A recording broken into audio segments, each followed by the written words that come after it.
Well, so I think that it's important if you are an undergraduate or a graduate student and think that you want to be in this space one day of research to try to identify a team of investigators with which you can embed yourself just so that you can learn what that experience is like.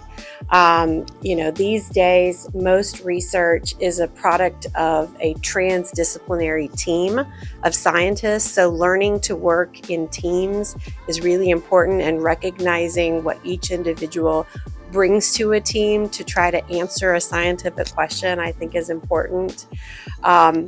I think just as we talked about earlier, that space of rejection is an important part of how science advances and has advanced over time. And so I think, being understanding what that process looks like over years and not just months is important.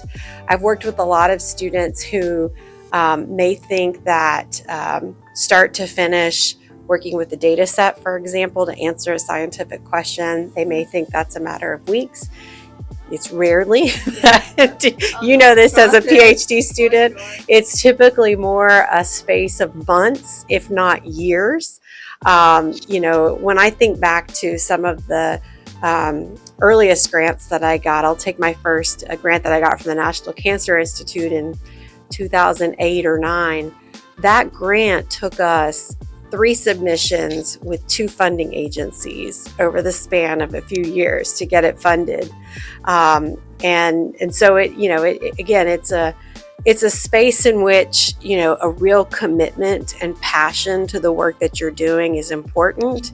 And so finding a team of scientists who are willing to take you in and let you even just observe how this happens, I think can be valuable. As someone who does community engaged research, I think it's been helpful to take students with me to, out into the field, so to speak, into the communities where we've worked, so that they can see how that kind of research happens.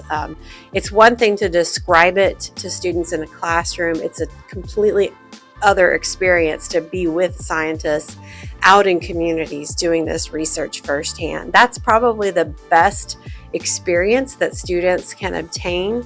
But if that's not available to you, even just being a part of a team of investigators that are meeting in a conference room periodically, I think is also going to be beneficial, just to learn the process and observe the interactions between investigators.